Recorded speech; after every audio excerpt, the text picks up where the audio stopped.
So, how can instructional technology help you and your students in the classroom? Whiteboards or chalkboards come standard in most classrooms, and you've probably been using them. How do you use these in your classrooms, and how do your students use them? Smartboards are a great way to get students more engaged in the classroom. Drawing on a whiteboard is fun, but drawing on the computer is something straight out of science fiction. If you have a smartboard in your room, make sure you're not the only one using it. Get your students up and engaged and let their creativity flow. Do you use an iPad in your classroom, or do your students have access to one? If so, think about an app called EduCreations. This is a whiteboard app which records the iPad screen along with narration.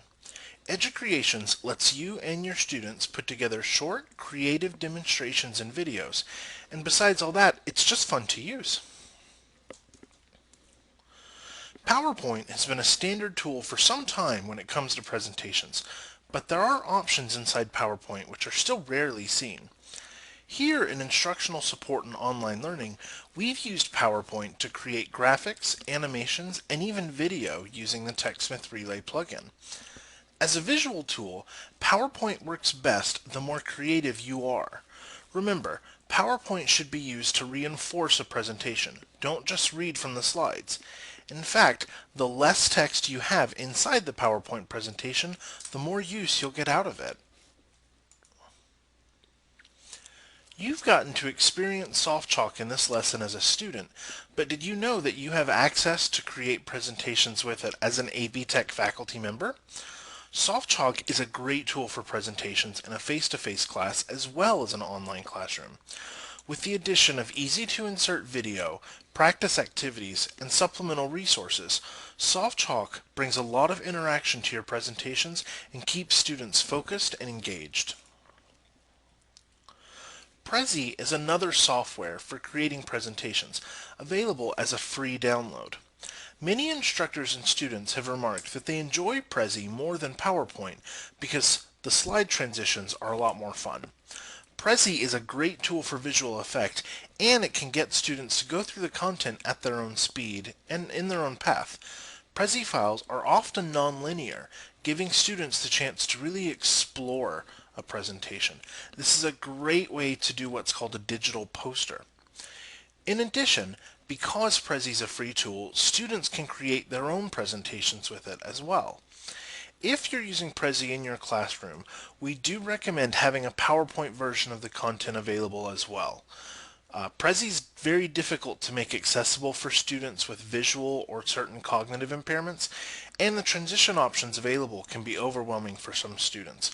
While I've seen a few Prezis that I've really enjoyed, I've also seen quite a few that honestly left me feeling a little motion sick. So Prezi's a great and powerful tool, but use it as you need it. Incorporating video into your class can bring other perspectives, as well as other authoritative presenters to your students without actually having to leave the classroom or sometimes even their own home.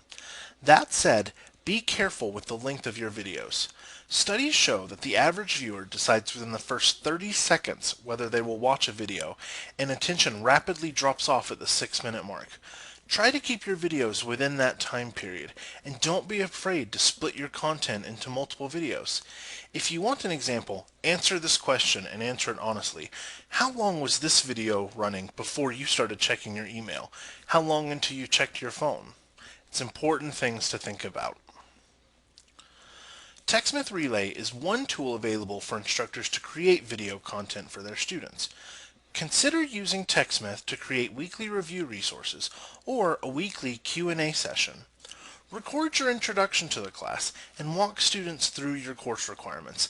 This is a great way to remove some of the barriers that can make online learners especially feel isolated in their classes. Big Blue Button is available via Moodle to create synchronous sessions. Have you ever used Skype? Well, Big Blue Button is like if Skype were available directly through Moodle. Many instructors use Big Blue Button for virtual office hours, group presentations, and review sessions before a major test or assignment. Big Blue Button sessions can be recorded and made available to both instructors and students for later review. Many of the tools mentioned thus far have primarily been ones where the faculty or the instructor creates a learning object, but there are plenty of tools which exist for students to create their own. Jing, as an example, is a great way to get students to create short videos for their assignments. Think about your outcomes and what you should be assessing. Want your students to show their work? Then ask them to record their screen with Jing while working on a task. Jing creates 5-minute or less videos recorded from a part of the screen students select. This is a great way to check on your students' progress. Audacity is similar to Jing, except instead of video, Audacity creates audio files. This is a great way to check pronunciation in a language class or speeches in a communications class. Get creative with it and ask your students to create a radio play about a historical event. Record your own lectures as audio files and encourage students to listen to them on their own time.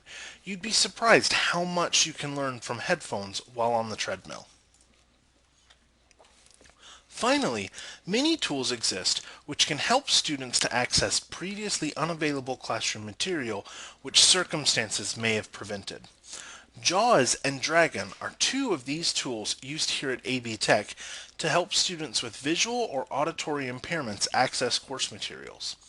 Others, including items we've already discussed, such as video and Big Blue Button, can even help bring course content to students who cannot physically access the classroom.